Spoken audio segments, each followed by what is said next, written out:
Welcome to another episode of The Breakdown. Today we're talking media, we're talking journalism, and we are very fortunate to be joined by somebody who has worn both of those hats. So our next guest is somebody who has been a journalist for years and years and years, and transitioned more to what he would probably describe as media in the most recent leg of his career. And we're very, very fortunate and very, very grateful to have Joe McFarland sitting down with us today. So thank you so much for joining us, Joe. It kind of feels weird to be going years and years and years because I don't feel that old, but now I kind of feel old. So thank you. Well, it's a respect thing. It's not an age thing. I appreciate it. No, and I'm glad to be here. I mean, feel. I had you on my show shortly before I took a break, which ended up being a lot longer than I was expecting. And so it's nice to be able to return the favor a little bit and have a little bit more of a more wholesome conversation. Well, definitely appreciate it. And the lack of time limits, I think, is something that we're going to exploit at length today. I think so. So to start with, if you can, I sort of did the broad strokes there, but if you can kind of run our audience through what your background is, your career path in the journalism media universe, just so we can set up some context to start with. For sure. And so I actually graduated from the broadcast journalism program at Lethbridge College back in 2005. It's a 2-year program where you learn both TV and radio, the ins and outs of doing both. Originally, I wanted to get into commercial production. I didn't have any really interest in being on air at all. I wanted to create the commercials and do all the fancy imagery and stuff like that for radio. And I could not for the life of me get a job. Part of it was I was still living on the farm just north of Lethbridge, and we had dial-up internet. So trying to send an MP3 in 2005 was a little more difficult back in those good old days when you could hear that sound. And so I sent out one demo to a radio station in Lloydminster for news. And sure enough, the news director called me. And long story short, I ended up with a job there. I spent a year there from July of 2005 to July of 2006 in Lloydminster at CKSA. And then I went down to Medicine Hat for 8 months at My 96 as the morning news anchor there / morning co-host. Then I spent about 14 or 16 months at CHQR in Calgary as the junior reporter, the Saturday to Wednesday. So I was pulling the scraps of every possible story you could imagine: late city council meetings, crime scenes, court cases, school board meetings, you name it. So I spent 14 months as the junior reporter, and then I went back to Medicine Hat to launch a brand new station. It was CJCY 102.1 The Lounge. Back then, I think it's called The Lounge still, or CJCY. Anyways, so I was there for a couple of years as the news director, and then came back to CHQR in August of 2010. Spent 3 years as intermediate reporter, I guess. So I was working Monday to Friday. And then right after the flood, I was promoted to news director, and I spent 5 years as news director. And then in August of 2018, they said, "Hey, why don't you take over the afternoon drive show?" And so I hosted the show called Calgary Today between 3:30 and 6 Monday to Friday. And so I spent 2 years as the show host there. And then that came to an end at the end of July. Okay. So it seems like, from a bit of an outsider's perspective, it seems like we're going through a bit of a sea change when it comes to journalism, media, how it's presented, the mediums through which it's presented. I mean, the radio station that you previously worked for most recently has embraced sort of the podcast format as well as its broadcast format. Yep. So it seems like there's a bit of a sea change going through. From somebody who's been inside that industry for a while, what does it kind of look like to you? So different, to put it shortly. I mean, and I went on a bit of a tweet rant late last night, and actually it took me about 4 days to write it. I had saved it as drafts and reread it and rewrote it. And I think I've deleted more tweets than I've actually sent out in hindsight. But that's a skill that most people don't possess. Yeah, I have a filter, and I'm shocked that I still use it, given that, I'm my new free agency. But it's amazing for me to look back on how the industry and I was being specific around Calgary and Alberta from the time that I was the junior reporter to the time now. And the reason I say that is, as I said before, I covered everything: city council meetings as the late reporter, every school board meeting I was there, police commission. I know Alberta Health Services still has its board meetings that are open to the public. I don't know if media outlets and news outlets cover those anymore. And a big part of the reason for that is lack of manpower and woman power. There's been so many cutbacks and series of cuts that have happened over the last decade or more that it's basically you're trying to feed the beast on a daily basis. And so being able to do those deep dives into stories. And I will say that what has really bothered me over the last probably 5-6 years has been the sudden collapse in exclusive stories, in deep dive stories, in FOIP requests that involve getting really big stories. You just don't see that out of every outlet like you used to. And a big part of that is reporters just don't have the time to be able to invest in coming up with those kinds of stories, because they try to spend that time and then all of a sudden they're getting their assignment editor or whoever saying, we need stuff for the 6 o'clock cast. And so they're running around getting pictures of the latest car crash that affected next to no one. Do you think, I mean, what it sounds like you're kind of describing is a move from content to sensationalism to some degree. Do you think that's a fair representation? I don't know if sensationalism is the right word. I think it's from quality of content to quantity of content, if that makes sense. So you have, and especially in the TV world, and I hate picking on the TV folk, but even the newspaper industry, radio to a lesser extent. And I'll get into the radio side in a second, but with TV, you have that hour that you need to fill for that newscast at 6. The newspapers, you have the first 12 pages that you need to fill, or whatever the amount is. And if you can get that easy story that'll guarantee you 2 minutes, you're going to go do it, versus possibly not having a story for a week, crippling your newscasts and leaving them to have to try to fill the voids. Radio is a little bit different because it's very fluid, and having been the news director in both markets, if you're running into problems filling content, you just shorten the newscasts, and then you allow the talk show hosts to fill the gaps if they need to. Or if you need to go, and I always said this as news directors, if you need to go long, like let's say it's a 5-minute news package and you've got 7 minutes worth of news, go with the 7 minutes worth of news. I mean, it's kind of like drinking out of a fire hydrant with what's going on politically in the last few years. So if you got to go long, go long. But like I said, I don't think it's sensationalism as much as it is, let's try to get as much content as possible, and hopefully it's enough to stick. And I know, especially on the TV side, what grabs a viewer's attention more than bright, shiny objects, police lights, crime scene tape, all that kind of stuff, versus empty classrooms or whatever the case may be. Okay. You brought up print, and that's one thing I'd like to to just swing into for a sec. Sure. One of the things that I can't help but noticed over the last couple of years when it comes to print media is in Calgary is the two largest newspapers are clones of each other now. It used to be, back in my day. Where's your rocking chair?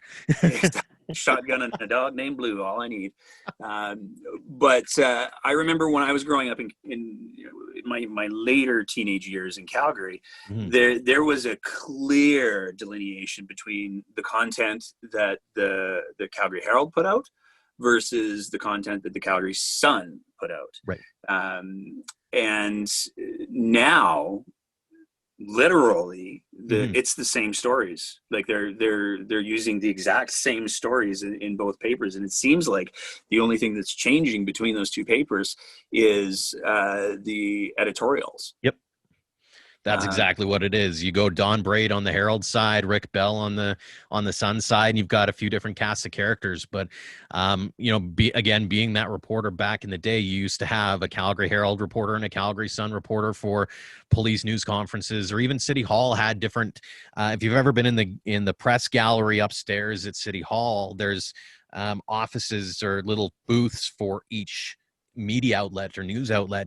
And I'm just trying to remember the outlet or the layout when I was first there. I believe there was 2, maybe even 3 CBC booths. There was a CTV booth, a Global booth, 770 booth, a Country 105 booth, and 2 Herald and 2 Sun, if memory serves me right. Wow. And now it's like tumbleweeds going through there, because I don't know many of those outlets outside of CBC. And I know Global just got there and put together their new City Hall bureau, and Post Media have their bureaus, quote unquote, and that's pretty much it. Wow. So what's driving that lack of resources? for our audio listeners, we just got the classic money side. Right. Yeah, it's all about the money, and that's the challenge, and especially in a world where and in an industry that is so dependent on advertising dollars, and that's really the challenge is with the new startups, whether it's Sprawl or Livewire or some of the other ones that are starting to pop up, they're more crowdfunded.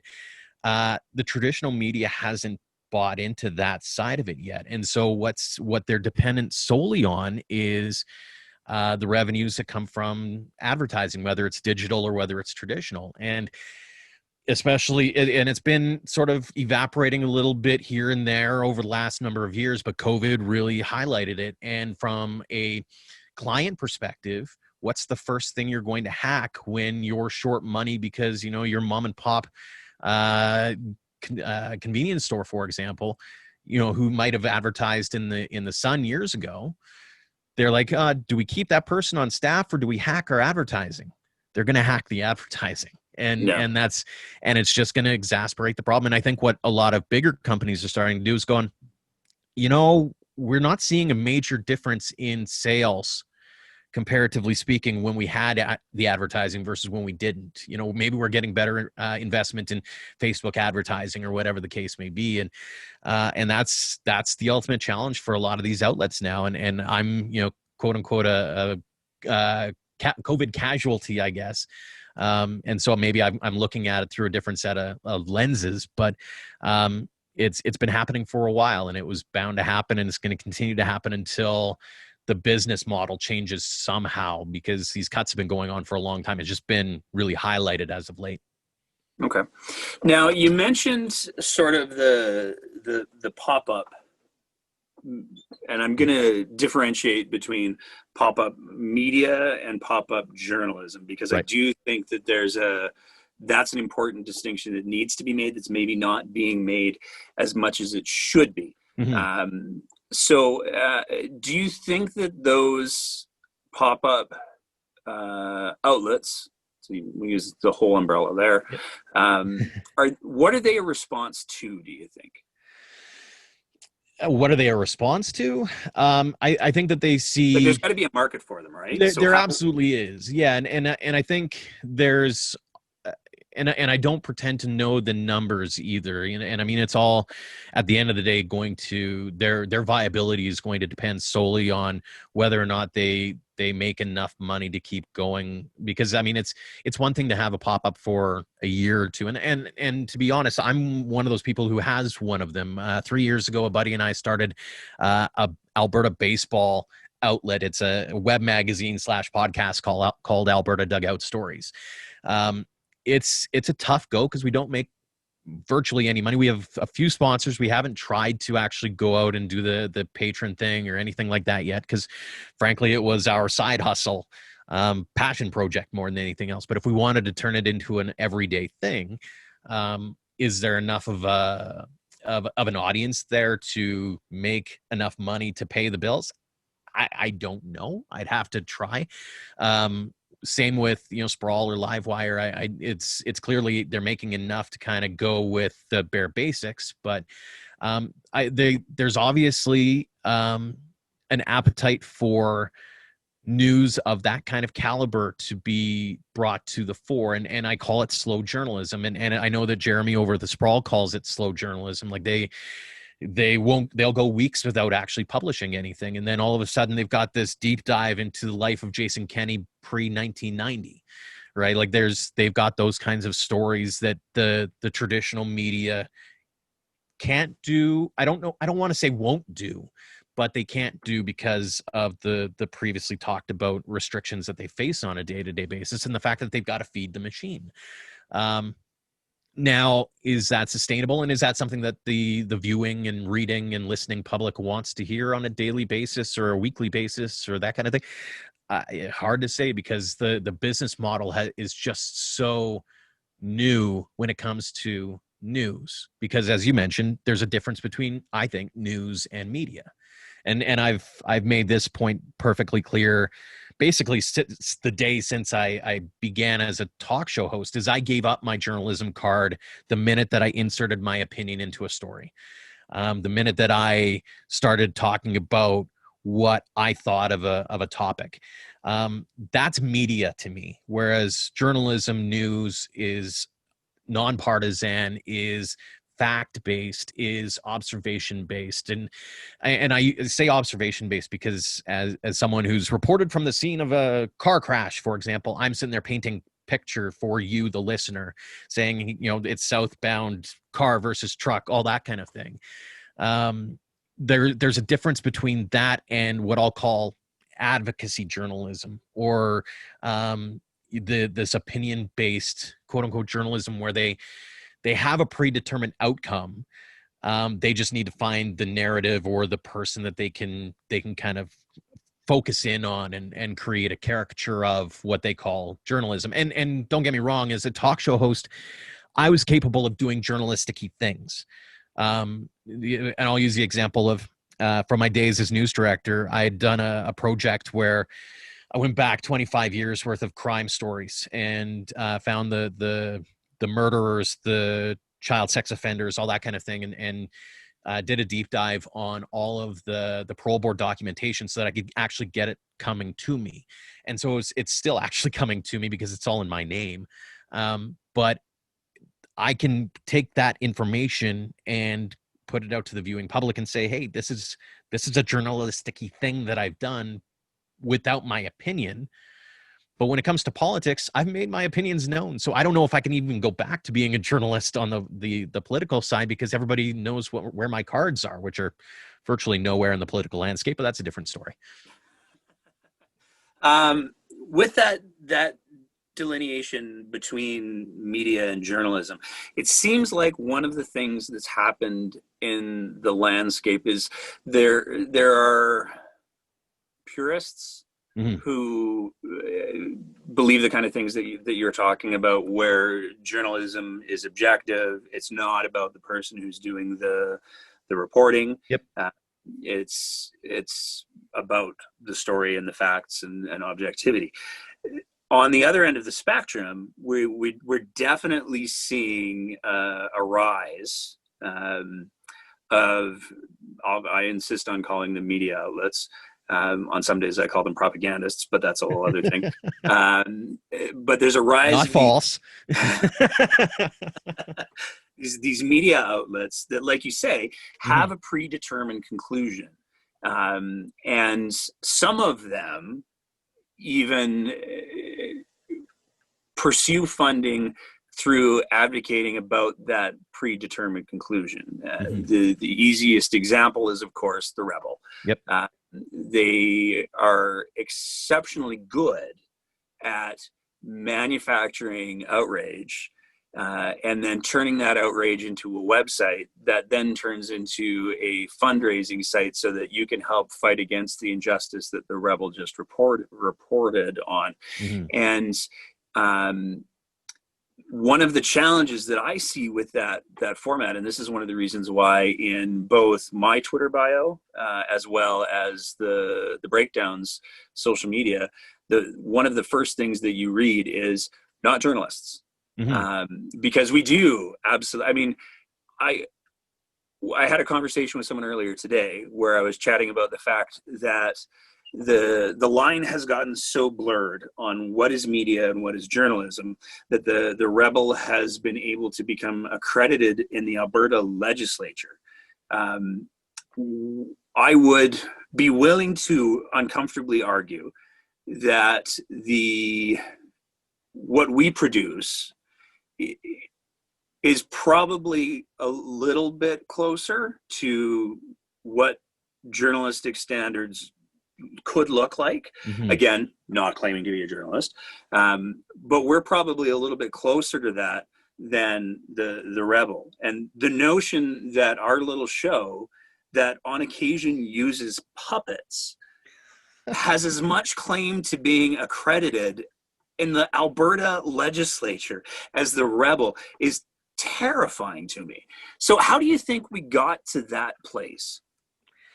Oh man, it's a great question because I've tried to ponder that, and I think a part of it was actually a self-inflicted gunshot wound to the foot for traditional media. And I go back to there's 660 in Calgary, there's 880 in Edmonton, and at one point in time, there was a call for quote unquote citizen journalists.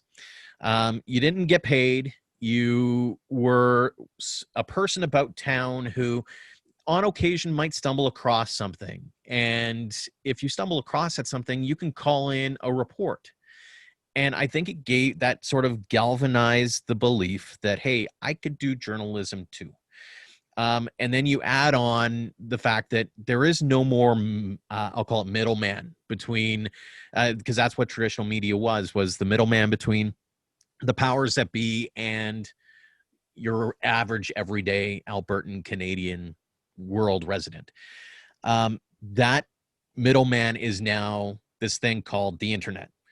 And so you can now legitimately, anybody viewing this could just launch a website, a Twitter handle, and a Facebook account, call it Calgary News and calgarynews.com, and put up a bunch of stories in your news. And there's a part of me that thinks that it's a good thing because, hey, variety of opinions.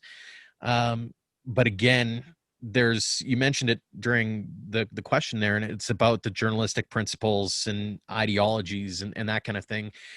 Going to school and learning about sort of the processes and actually going and covering city council, going and covering these different things, so that you can report on the facts versus going, you know what I think happened there? That's opinion. That's not news. Yeah. And so that's been a bit of a challenge. I think the other part to all of this is not only the proliferation of the online stream, but I think that there's been I'll call it a fault of the traditional media to call out their opponents or whatever you want to call them when they themselves are guilty of breaking some of the rules. Okay. And it sort of, whether it's, you talk about the CNN versus Fox News thing, for example, and that there's biases on both, but everybody seems to want to cater to their audiences, which is fair. I mean, that's totally to be expected. The challenge there is the customer or the viewer or the listener or the reader. They now have a choice in what kind of news they want in their feeds. And I'm not saying that they're right or wrong, but what it's led to is this echo chamber of what they think is reality. And so you have, I've jokingly made this assumption a while back, is I could legitimately say right here, right now, the sky is blue. And I guarantee you somebody is going to say, no, the sky is red. It's the government who's been trying to tell us for years that the sky is blue, but realistically it's not. And I'm just, how is this even possible? I mean, it's like being opposition in government now, right? Like you can say anything and get away with it. But those kinds of stories now have platforms because of the internet. And that's not to say the internet is bad. It's just, that's the reality of what social media is allowed for now. I think that in a lot of ways, the way that I kind of look at the internet is it's very, and for context, I spent most of my childhood growing up north, Mm-hmm. where it was big farming communities, big ranching communities, and so a very, very different relationship with a lot of different things. And in this particular example that I'm going to use, it was a given. If you were raising any kind of livestock whatsoever, where I grew up, you had a firearm. And Mm-hmm. the reason for that firearm was to protect your livestock. Because regularly predators would come and they'd make off with whatever they could. Yep. I look at the internet very much as a tool in the same sense as it's a firearm. So it can be an effective tool to do the job, but it can also do, if you put it in the hands of somebody who's using it for reasons other than perhaps what it's intended for, they can do a lot of damage. And I think that we see that damage happening actively. And looking at the States, I mean, you used the Fox CNN example. I think that there's a very strong argument to be made that a lot of the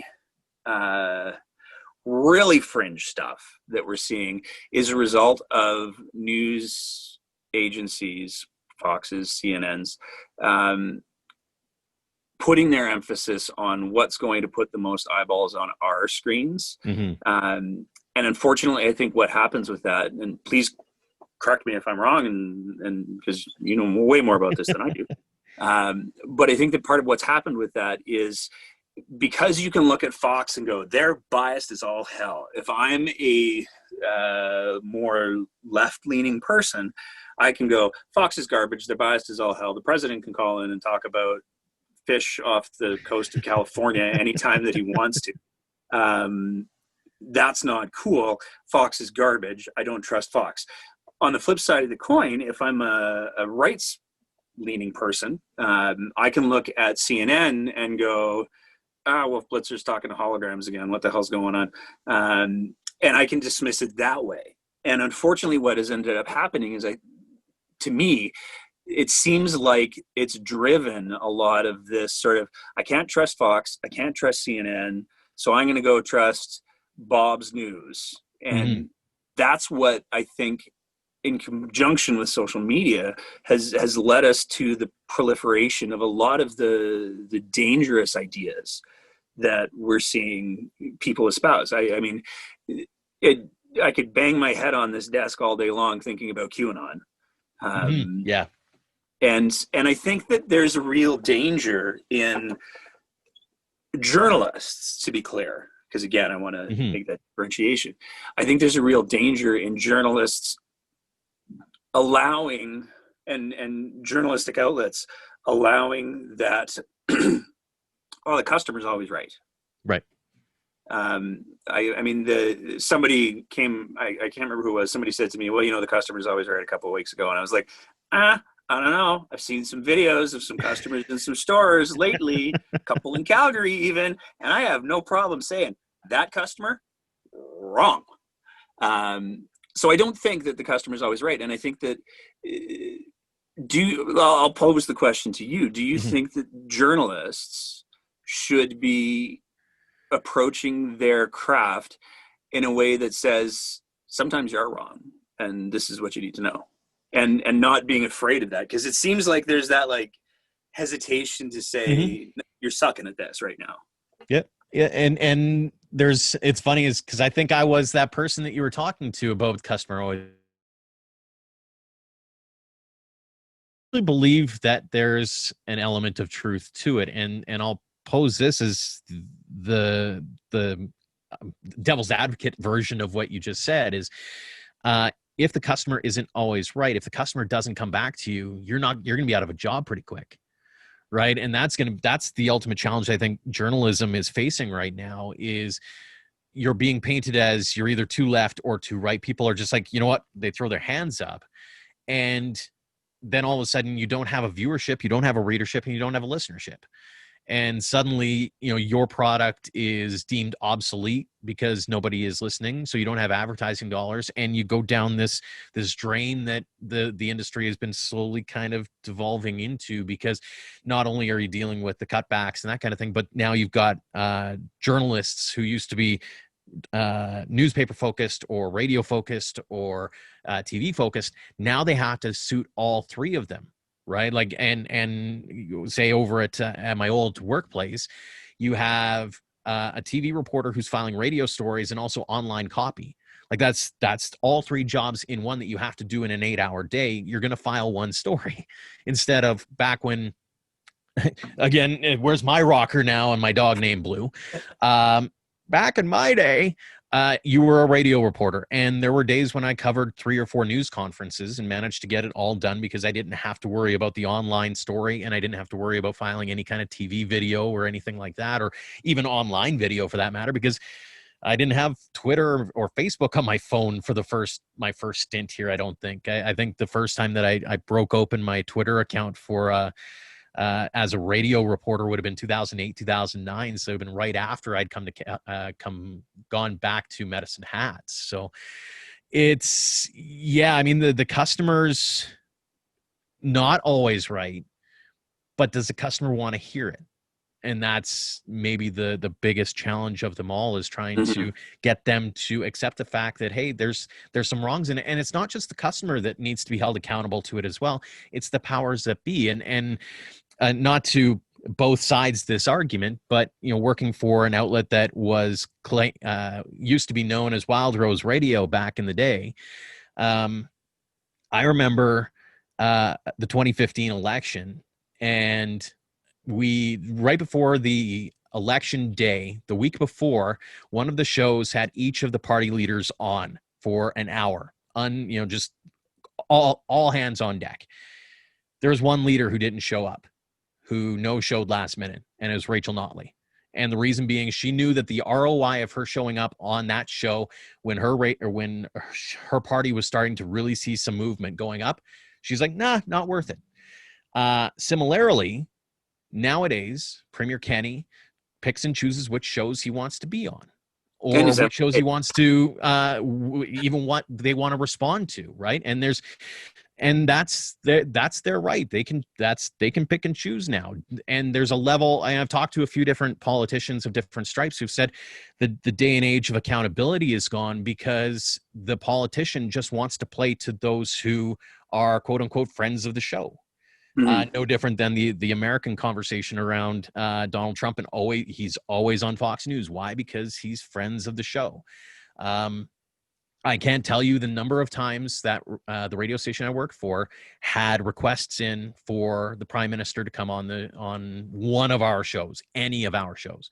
It used to be, that radio station used to be known as the place to go for politicians to come on, and it was just, now politicians get to pick and choose, and that's because they don't want to be held accountable. And so you've got an accountability pillar from the powers that be, and you also have an accountability pillar for the audience, and nobody wants to take responsibility for it. So how do we move forward from that? Because we've seen the dangers of uncurated, let's call it, media that intentionally or unintentionally represents itself as news and journalism. We've seen the radicalization of people across the spectrum because of content that they've consumed. And certainly, there's no shortage of examples even here in Alberta. The recent I try to keep profanity off the show, debacle in Red Deer, multiple debacles that we've had in Red Deer. That's, you take a look at some of the signs that are being held up, and it's very clearly being fueled by content that people are consuming that isn't in any way curated. How do we manage that? Do you see a path forward, or is it just, we're screwed? There's a part of me that says, Jesus, take the wheel. And it's a question that I've pondered because, with this newfound free agency that I have, is can I still be a contributing member to that conversation, or do people even want to hear the sound of my own voice at this point? Because I'd like to think that I tried to, not necessarily, it wasn't that I wanted to steer up the middle, but I wanted to steer up where I thought the majority of people are, which is they're good-hearted, hardworking individuals in this province who are, I don't even like calling them fiscally conservative. I call it fiscal responsibilitarian, which is, you can spend money on things that we need. Don't spend money on stupid things, which is pretty basic, but it's kind of a lost art in politics now, it seems. And I think socially, I think most Albertans, most Calgarians are middle of the road, like live and let live, you do you, and love is love, right? Like that's it's not that hard, I don't think. And so that's where I kind of tried to steer the ship. The unfortunate reality is you have these two polar opposites that are pushing against each other and really squeezing out that middle. And I think the silent majority needs to start stepping up and saying, this is unacceptable. We can't stand here. It's part of the reason why I grew up in small town Alberta, southern Alberta, just north of Lethbridge, in small town called Carmangay. And realistically, I was in the conservative heartbed of this province. And my parents are mostly conservative. I mean, socially they're libertarians, but they're more along the lines of fiscal conservatism, like save as much money as you can and that kind of thing. And they kind of instilled in me that, hey, I should be under this conservative banner, and I probably should be, but there's this weird notion nowadays that you have to be under this big tent conservatism. The social conservatives and the social libertarians need to stand under the same tent. And I'm like, no, I really can't. I can't sit next to that big and be like, yeah, we're good just because we're pals on the fiscal front, right? And so I think, and again, I think the same holds true in on the left as well. It's funny how on the right there's this discussion around having to consolidate and have this unified front in this big tent, whereas on the left you have the Liberals and the NDP, federally anyways. I know the Liberals are basically a non-factor right now in Alberta terms, but there's never been that movement of, hey, we need to merge all the left-wing parties to make sure we topple the right wing. It doesn't quite happen. And so I'm now that I know that there's been a lot of conversations about what happens with the Alberta Party, because they did get 10% of the vote last time around. But judging by where some of their leadership has gone in the last little while, they've been more conservative than they would liberal. So why are you trying to merge a square peg and round hole? So yeah, I know I've gone down a total different rabbit hole to the original question. But I think what it boils down to going forward is that silent majority needs to start stepping up and saying, listen, I don't go to and subscribe to the notion of that far left, and I don't subscribe to that notion of the far right. The middle ground is where most of us sit, and we need to start standing up a little bit and be a little bit louder. Do you think that there's one of the interesting things, because of how extreme the rhetoric has gotten in the States? Mm-hmm. There are news organizations that have taken to live fact checking of statements mm-hmm. from people. And, I look at the fact that we're going to have in 2021 a utterly toothless, utterly ineffective referendum on a topic that the vast majority of Albertans don't understand, because their political leaders have not only allowed them to not understand it, but they've exploited that lack of understanding. Do you think that there's room for news organizations to start employing some of that fact checking, rather than just letting political operative X say bullshit, bullshit, bullshit? This is the first swear. Saying, hold on now.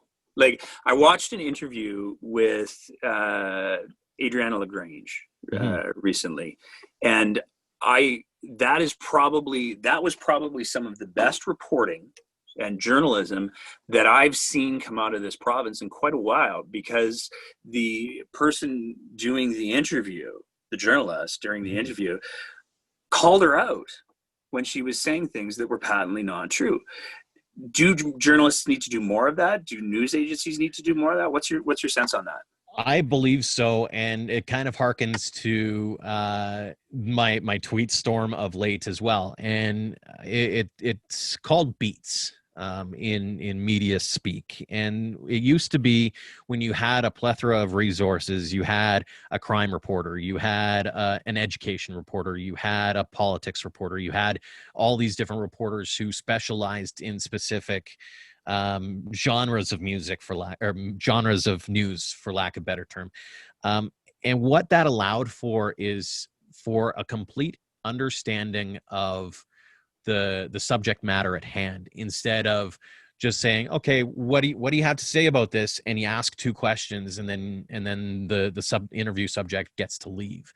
Um, One of the things during my stint as a talk show host is I focused a lot on education, and I know a lot of people like to circle back and say, well, your wife's a teacher, and I'm like, yes, and I make no bones about that. And so they thought I was just catering to the union in that, which is blatantly untrue, because I had an opinion on education way before. My mom was a teaching assistant. I'm a product of the public school system. I still remember going to school. And I also volunteered in my wife's school, and I also put together a program through the Calgary Board of Education about announcing and public speaking for kids to learn how to do it. And so and beyond that, covered school boards for the better part of 7 years. So I know the ins and outs of not only the board level, but also what's going on in a classroom. And it's amazing to me how often I'd hear interviews, and the one you mentioned, I watched quite a bit of that one as well. The nuance is what's lost in a lot of these conversations. The talk about, say, classroom sizes as an example, or the even with COVID and talking about cohorts and how that's even possible in the high school realm. It's a little different in elementary school, because kids are in one classroom the whole time, essentially, outside of going to gym or music. They don't intersperse because they're going from English 30 to math 30 and have a completely different cohort between the two classes, especially in the big cities. Um, there is nuance that isn't being talked about, and part of the problem is you have reporters who are generalists, so they don't necessarily, and it's not their own fault, they just don't know the nuance, and so they try to I'll say get away with allowing the generalities of the interview subject to stand as the official statement, even though there's so many more layers to the onion. And that goes for the education conversation in this province. It goes to the healthcare conversation in this province. We talk about the sunshine list with the doctors, for example. Sure, and I'm all for it. If somebody's making $100,000 or more off the province's dime, why not? But let's be honest, part of that money is going towards overhead. So can we have comparatives between Mhm. doctors in this province are making, and also comparatives to what doctors in this province are having to pay for staff, for lease, for everything else? Because then you get a real indication of why we might be paying more than other provinces on things. So, and that goes to policing, it goes to everything else. But we've just lost that nuance. Okay. Do you see a path forward? I wish I had a crystal ball. It'd be so much easier. And then I wouldn't be pulling out whatever hair I had left right here and my eyebrows, kind of. Um, I do, but I think what it's going to boil down to is there's going to have to be a day where, again, that silent majority needs to stand up and say, um, I want facts. I want it laid out for me in a specific. I want it laid out in kind of the old school way, but with a new school attitude towards it. And from a media perspective, from a news perspective, I don't know if the answer is to decentralize it, because, whether it's Post Media or whether it's Bell or CBC, it's all national. Mhm. And so, what is being, and I'll use the example of when Alberta was going through boom years, there were still being cuts being made out here because Ontario was struggling, or another market, or Vancouver was struggling. And so you had to kind of spread the wealth just as much as you spread the pain. And so you were seeing this decline in quality or quantity of reporters, and therefore the quality of reporting that's going on. Could a startup like Sprawl or others become more mainstream? Maybe, but it's going to depend on the average everyday person to not only accept that they are a legitimate news source, but they also there needs to be some sort of way to pay for it. Or there needs to be some way of making it economically feasible, because otherwise it's just going to be, hoping that they can continue to pay the bills month after month. And, if you have a bad month and all of a sudden it goes belly up, and then you're back to square one again. And, that's a thing that I think we maybe as a society took for granted when media, quote unquote, or the news media was strong, is, this is something that we assumed was free. And it's not free. It comes at a cost. And whether it's through salaries, or whether it's through the cost of operating a website, or whether it's through the cost of making a FOIP request, or whatever the case may be, there needs to be that. And maybe media companies need to be more accountable to the dollars that they spend. I don't know. And that's ultimately the challenge, I think, is that the business model is in the midst of a shakeup. How it shakes up, or how it shakes out, is going to be the question that I wish I knew the answer to. I just don't. Do you think that there's room for, and I'll point to CBC on this, because one of the fascinating things about CBC to me, and it almost suggests to me that they're getting it right more often than not, is the fact that if you talk to somebody who's on the far left, they'll say, CBC's right-wing propaganda. And if you talk to somebody who's on the far right, they'll say, CBC's propaganda. So I think if you have the extremes of both sides taking issue, you've struck a balance in a good way. Absolutely. Do you think that there's room for, if you take a look at the history of the airwaves, and granted the airwaves are now largely digital, but if you take a look at the history of the airwaves, the assumption was that this is something that belonged to the public. And the internet has largely removed that component, because it's now just a free-for-all. But I think that there's, if I don't know that the conversation needs to be about whether or not the airwaves belong to the public anymore, because they're not really used all that much anymore. I think the conversation needs to be maybe some forms of journalism do belong to the public, and maybe there is a responsibility for government to appropriately firewall, because the last thing that I want to see is, the Justin Trudeau news hour. But with appropriate firewalls, funding for journalistic entities so that they do journalism, so that they don't get sucked into commentary and infotainment. Do you think there's any validity to something like that? I think there is. The challenge being, and especially given the conversation around, what is it, $600 million worth of funding for federal funding for journalism, quote unquote, that basically was a bailout for Post Media. Because when you look at the fine print, it's not available for digital journalism, and it's not also available for broadcast journalism. So radio and TV was not even eligible for it.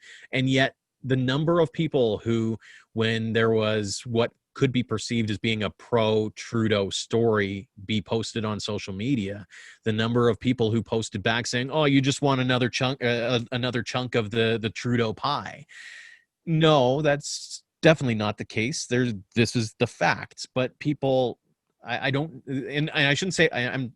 It's not every person, not everybody abides by this, but there's a significant portion of the public who believes that, a significant enough portion of the public that believes that media is in the hands of some government, whether it's the left or right, and that there's no going back kind of thing, and so the challenge to me, I guess, becomes: have we gone down so much of the rabbit hole that we can't get back out of it? And I don't know the answer to that, because you and I just talked about whether the customer is always right or not. The customer gets to kind of decide whether or not we've gone down that rabbit hole enough, or if the customer wants to get out of that rabbit hole on their own to determine whether or not they want to know the truth. Because it's been fascinating over the last few years, has been the phrase "my truth," and it was meant a certain way, but it's been taken over by this notion of my truth is different from the truth. And I use the sky is blue reference, but you've got political partisans who, and I'll just, because I like playing off both sides, the number of people who, the hypocrisy that is involved in some of these conversations now. Let's go to the SNC-Lavalin controversy with the Prime Minister. If the shoe was on the other foot, and if Stephen Harper was at the helm of that, how would the Liberals be reacting to that? They would be demanding Stephen Harper resign straight up, and yet the Liberals here now are still standing behind their man. No different than what's going on in the States, no different than what's going on in Alberta, and frankly, what's going on at a city hall level as well. And so the rhetoric has gotten so negative, but also the hypocrisy has gotten so ridiculous that I don't know if people want to see or be found to be hypocritical. And so, how do you get out of that? I don't know the answer to it. I guess the thing that I struggle with is, if let's say that you're running a food store, and you get 5 customers in a row who may or may not be part of the same group. They may or may not be organized. Yeah. And they say, well, we want pablum, damn it. You've got this brisket over here. We don't want a brisket. We want pablum. And so you get, the business model is going to go, oh, we're getting feedback saying that we should be serving pablum. And the worry that I have is that if you don't have some mechanism that says, if you want pablum, go to the pablum store. We're going to continue to serve what we're serving here. Then all you end up with is a series of stores that are all serving different flavors of pablum. And, pablum's great if you're a baby, but at some point, I feel like we have to say it's time to eat your vegetables. And if I have 2 kids of my own, and I have no illusions that if I set 2 plates out and one was candy and one was carrots, I know which plate's disappearing first. And I know which plate probably isn't going to even be touched, because by the time they finish the first plate, they're going to be upstairs throwing up in the bathroom. And my concern is that right now it seems like we have a lot of people throwing up in the bathroom. And so I want to know, like, what I'm trying to explore is how do we get them, okay, stop eating that. It's okay to have some, like, if you want to watch E! Now, I'm not going to watch it with you, but that's cool. But at the same time, you have to balance that with some fiber, for God's sakes, because otherwise we know what's going to happen. So yeah, that's kind of what I wonder about. It's such a fascinating discussion to have, because and I remember having that as news directors, is saying to my staff, like, we got to pick our battles. There are certain stories that just don't affect the average person, so why are we even talking about them? Yeah. And it's a tough thing to admit as a news outlet, as a media outlet, is, hey, we're going to stop covering random car crash in southeast Calgary that affected no traffic because it was on a residential street. Nobody was hurt. Let's not dedicate 30 seconds to that, and let's instead focus 30 seconds on something with more fiber to it. I think is going to be maybe the ugly pill that maybe some outlets will have to digest at some point. You can't be everything to everyone. Yeah. And that's unless you're willing to invest in it. And I just don't see how you can invest in it when you don't have, again, we go back to the monetary issue. And so which battles do you want to play? And it's whether it's the breakdown and what you guys are up to, or whether it's the sprawl and what they're doing, or whether it's what CBC is doing. Everybody's got to kind of, I'll call it, pick their battles and realize that you're gonna piss off a few people, and they're gonna probably not turn you back on again. But that may actually be ROI positive because you end up turning on 10 others, right? Mm-hmm. And so that you got to kind of look at it from the ROI perspective and go, okay. And I use the example. One of the things when I was ND was I was trying to get away from the sensationalist stuff, the crashes, the murders, all that kind of stuff. And I tried to have one of our reporters dive deep into we had the City Hall bureau chief of bureau chiefs who had been there for 25 years and knew what he was doing. And I'm like, you just focus on that. I had one other reporter, and I said, it was a couple of different guys who kind of filled that role over my 5 years. And we focused a lot on education and healthcare. And I said, 100,000 kids in Calgary means 200,000 parents, essentially. Mm-hmm. That's a tenth of the population, a fifth of the population that has a kid involved in a school. That's not counting grandparents. It's not. So there's an impact for what is decided on from an educational standpoint versus, again, that car crash in Southeast Calgary that affected one person because he hit a phone pole.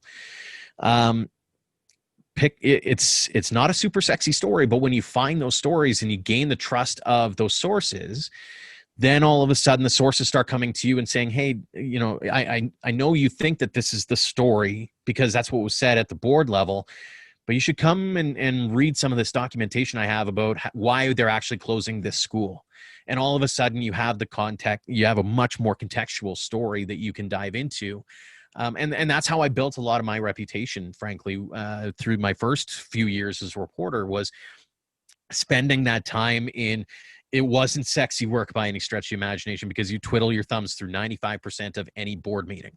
But you wait for that 5% worth of gold. And then all of a sudden it's, oh, okay, I get it. And I think that's part of the problem with, the reporting out of legislature now is there's so much, and I was guilty of it as the next person, is you listen to the two sides fight and you're like, okay, kids, the sandbox is big enough. You can both fit in it. But it was distracting from what some of the real issues were. And we're starting to finally start having these conversations around AISH. We're having these conversations around healthcare and rural doctors. We're starting to have these conversations that should have been had a long time ago. Because what we've kind of lost track of in my books is conversations around vision, conversations around what the end game is for all of the decisions that are being made, whether it's the big ones, education, healthcare, that kind of thing, or whether it's the small ones. And again, I feel like we're lambasting one particular media outlet, but why do I feel like there's something more to the decision to allow a advocacy journalism outlet into the legislature as an accredited media? I don't understand. Like even the owner at one point during one of his lawsuits said, "Hey, we're not a news outlet." Yeah. Why are you being accredited as a news outlet? Hi, puppy. I'm sure that it has absolutely nothing to do with the fact that multiple members of Jason Kenney's staff are close friends with the main reporter who pushed that drive. Nothing. I'm sure there's no Nothing. connection there at all. Despite, and it's funny that way, is I kind of I went on another, my Twitter account needs to be disabled from my phone some days, I think. But I kind of threw that out there, and the only response I got back from one was said reporter, and one was from one of the issues managers was, "Oh, that's quite the conspiracy theory." That's all you've got, is it's a conspiracy theory? Yep. You can't, you're not denying the relationship, you're not denying that, and so there's just this fascinating question as to why. And I think that's at the core of any reporting that goes on, regardless of the beat, education, healthcare, et cetera, is you need to get to the core of why on so many of these conversations. And same with Aish. Like this is one that skirted under the radar, and I tried to put a conversation on it around seniors care, and that damning report out of Ontario. And I kept saying is, we would be fools in Alberta if we didn't think that the same things were not happening here. And yet everybody kind of wants to put that report up on a shelf and pretend it doesn't exist anymore. And then what are we waiting for? Are we waiting for another pandemic to come through so that it can kill off a bunch more seniors? Come on now. Like there's so many, and again, the question is why? Why are we allowing this to happen? Why are we continuing, why? And I can do that for days, but yeah. But I think asking why is probably, I mean, the reality is, and using Asia as an example, we've seen from this government that they will play with the words. We saw this with Aish when Post Media sort of broke the story that they were looking at significant cuts to Aish, and then the minister came out and was like, no, we're just looking for efficiencies. And then the Aish community lost their minds. Yeah. And then the minister came out and said, no, we're not going to cut the amount you receive per month. Trust us. And that, to me, like anytime a politician says, trust me, the red flag. But, it was not 4 days later where we saw, when a reporter asked for clarification on that stance from the premier, Jason Kenney said, well, we're not going to cut the monthly amount, but, there's a lot of people on there. I don't know if they should be on there or not, Mm-hmm. with his medical degree and background in disability. That's where, that to me is the perfect microcosm of, you have to look at every single word that this government says. The report that came out last week from a news outlet in Grand Prairie, mm-hmm. where they talked about there's massive cuts to Aish, and it was fascinating to watch the government response. Yeah, because the issues manager, the executive issues manager for the province of Alberta, came out and was like, it's not a quote. I don't care if it's a quote. No. I care, is it true? And he refused, despite being pressed by, I'm sure, hundreds, if not thousands of people over the course of the week. He refused to address, is it true? And that, to me, is more telling than anything. Because if it wasn't true, it would be the easiest thing in the world to say, it's not true. We're not going to do that. But the fact that they're not, with the way that this government operates, is to me really telling. And I've said this in a couple of other places. The fact that this government is playing word games with mm-hmm. the disabled community, I am hard pressed to think of a more ugly example of punching down. Well, and here's another part of the conversation that I think gets lost, is going back to the media side of it and the news side of it, is especially in some of the smaller areas, they're not necessarily seasoned veterans. And so when they get pushed to change a story because it's quote unquote factually incorrect in our eyes, they won't push back. Why? Yeah. Because you run a couple of different fears. One is you run the fear of possibly being wrong, even though you know in your heart of hearts that you're right. The other is access. If you all of a sudden are being negative towards a certain political party or towards a government or towards a ministry, and you say something that doesn't jive with them and you've refused to back down on it, you're going to lose that access to that minister or to that politician, and then you lose legitimacy in the eyes of many, because now all of a sudden you don't get that. And I struggled with that as well. I mean, there were ministers who outright ignored my requests, or their offices did, and then they'd show up a day or two later on other shows and friends of the show. And I had this sneaking suspicion that maybe there was something amiss there, and it's if I'm wrong, tell me I'm wrong and tell me why I'm wrong, but at the very least explain it so that you're not trying to just cover up your rear end, to your point, right? And that's the challenge now, is all of a sudden, if you're a partisan, and this goes on both sides, is if you think that if your side's being wronged, oh, we'll just leave them out of the conversation, and then they lose all legitimacy. Well, that's not necessarily the fact. And what are you hiding from? Again, to your point, if there's nothing to hide, then just come out and say it. But they refuse to do that, and here we are.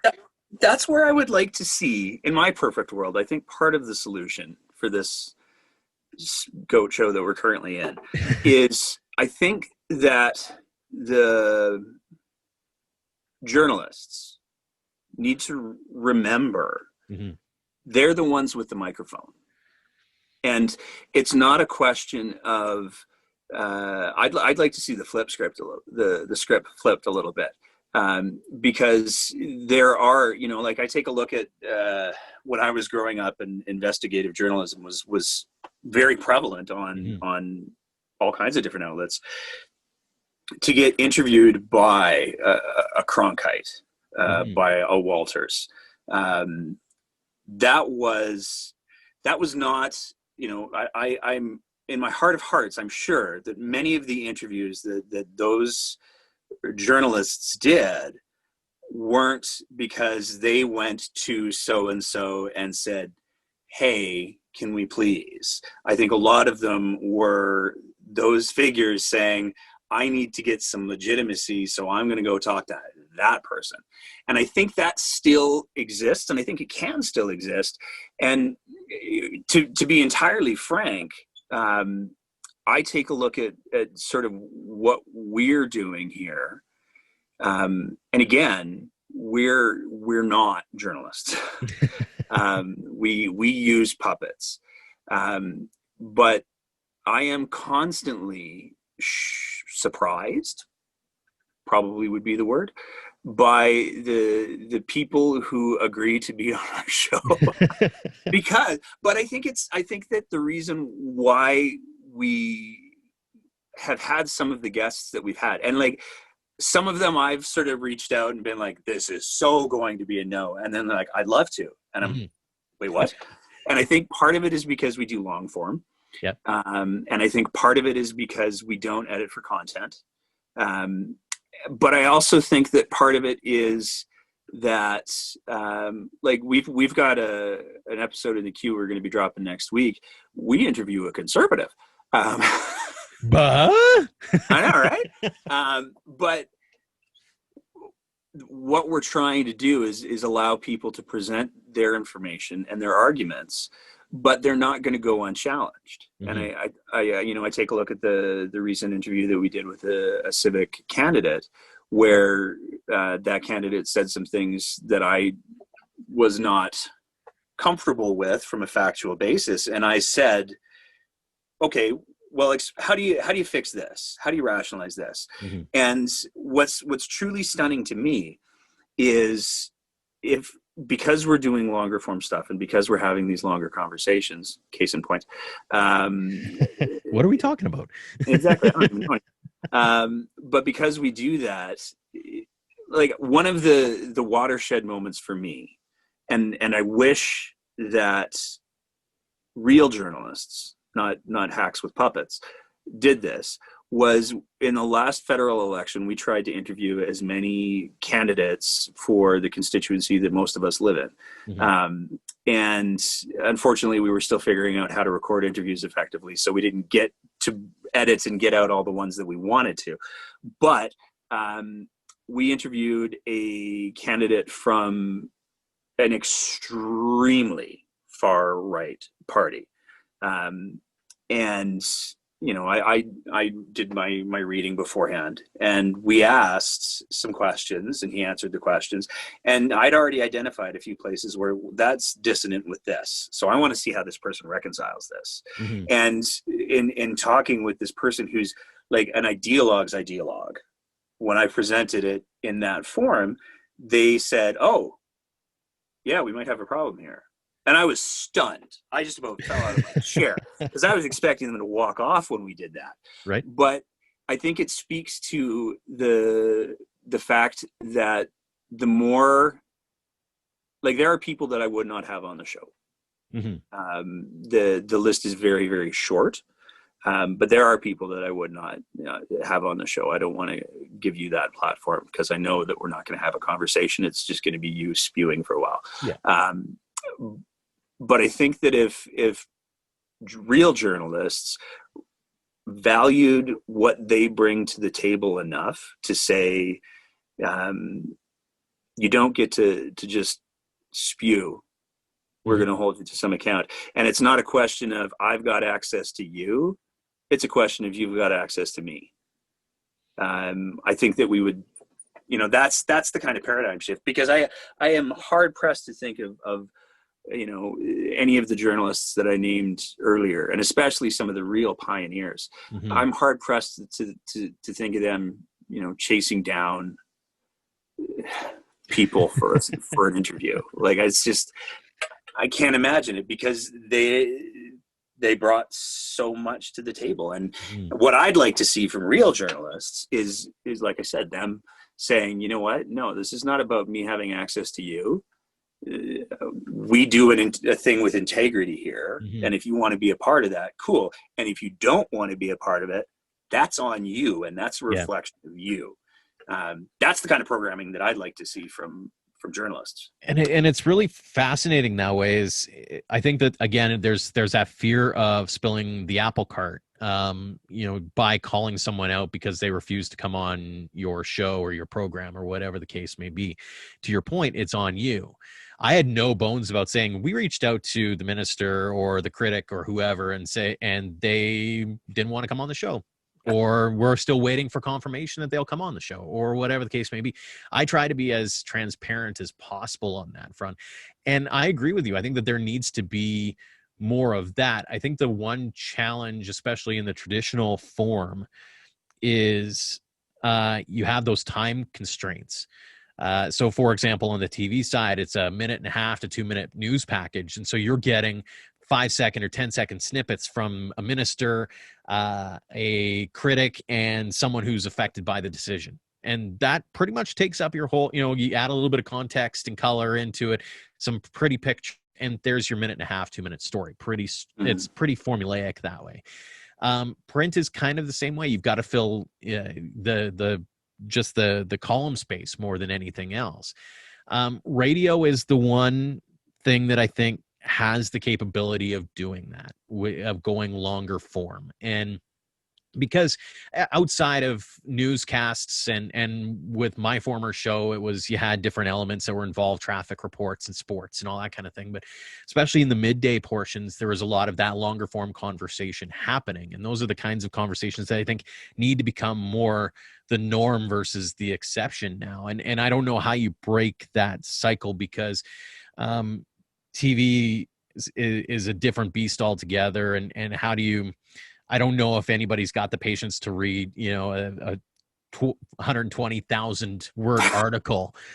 So there is that challenge. And I think that's why things like podcasts are gaining popularity. I think that that's the reason why you're starting to see, YouTube shows and that start to gain that popularity, because there is that unedited version. There is that more than 20-second clip that you're going to hear from, and you get to understand some of the nuance to it. And I look back on my career specifically as a reporter, and I go, man, like I tried to make sure that a lot of the clips that I used in that included all the context as well. And so some of the clips are like 25 seconds long, which is, in the span of a 5-minute newscast, that is a long time. but I never wanted to lose sight of the context behind what might be said. And I think we need to get back to that space where not only are we beating our chests as journalists and saying, here's why this is important, and here's why context matters, and here's why we went an hour with this guest or 30 minutes or whatever the case may be. Instead of I'll throw hockey journalism under the bus a little bit here, because we've come to accept the notion that a thoughtful conversation involves, so what do you got to do to win tonight? Well, you got to get the pucks on net, get pucks deep, work hard there, good team over there, and give every cliche imaginable. That's kind of how politics has turned into. And how really it's not even just politics anymore. It's everything when it comes to news media now. And we lose, that thoughtfulness and context and wholesome conversation around it. And instead, where we as the viewing and listening and reading public are like, yeah, that was totally a good conversation because he mentioned a word that is 4 syllables long. Like that, come on, we need a little bit more than, a little more fiber, as you put it earlier. Awesome. Well, I honestly hope that once your free agency ends, you find a way to be part of driving that. Because I will tell you, I listened to 770 for quite a while. I don't anymore. And I know I'm not the only one, because the departures have been unfortunate. Mm-hmm. But I think that the voice that you brought to your show, and I think that the voice that you brought to this conversation, is an important one. And the one thing that I'm 100% confident of is that if we are ever going to find our way out of this goat show that we're currently in when it comes to our national, provincial, and municipal discourses, we're going to need strong voices that embrace nuance. And I really hope that I get to see your voice as part of that. Oh, now you're gonna make me cry, and that's just not. That wasn't part of the deal. I didn't know that this was gonna be one of those emotional, thoughtful conversations. On the plus side, hopefully there's another poo-filled diaper waiting for you. For a little bit of context for those who might not get that joke, is this Zoom call has been a bit of a moving target, because I as weird as it's been over the last couple of months as my free agency happened a week and a little bit after our first child was born. And so I've got to play daddy a lot more than the average person's gotten to do. And so I've changed a lot of poop-filled diapers, and Lachlan decided that about 10 minutes before we decided to hit the record button on this, he decided he needed to let loose. And luckily, or unfortunately, depending on what my wife has to report after this, it's going to be a real fascinating conversation. I might be on diaper duty for a little bit longer in the not too distant future here. So, but I appreciate the kind words. I mean, it meant a lot to me to know that people thought of me and my show as something that was a service to them, as something that they thought of as being something that added to the conversation versus being just sort of, I'll call it a spectator sport. And I wish, and maybe that's at the crux of what this conversation is I think maybe news outlets have been too much in the spectator business and not enough in the actual partaking in the athleticism of what it takes to be journalists. And it's an uncomfortable conversation, but you have to embrace the uncomfortable sometimes. And I think if we can get to that point, then I'm going to kind of half quote paraphrase someone down south, but we're going to make journalism great again. Perfect note to end on. Thank you so much for being as generous with your time as you have. And please say thank you to your wife as well for her generosity of your Absolutely. time. And I think that the conversation around media and journalism is going to be one that's going on for a while. So I hope that we can find you in between diapers at some point in the near future, and get you on again. Pleasure was all mine, my friend. Thanks so much. Awesome. Thanks so much. As always, if you appreciate the kind of content that we're trying to produce here at The Breakdown, please consider signing up as a monthly supporter at our Patreon site at www.patreon.com/thebreakdownab. And if you're listening to the audio version of our podcast, please consider leaving us a review and a rating. And don't forget to like and follow us on Facebook, Twitter, and Instagram, all at The Breakdown AB. Thank you for your attention.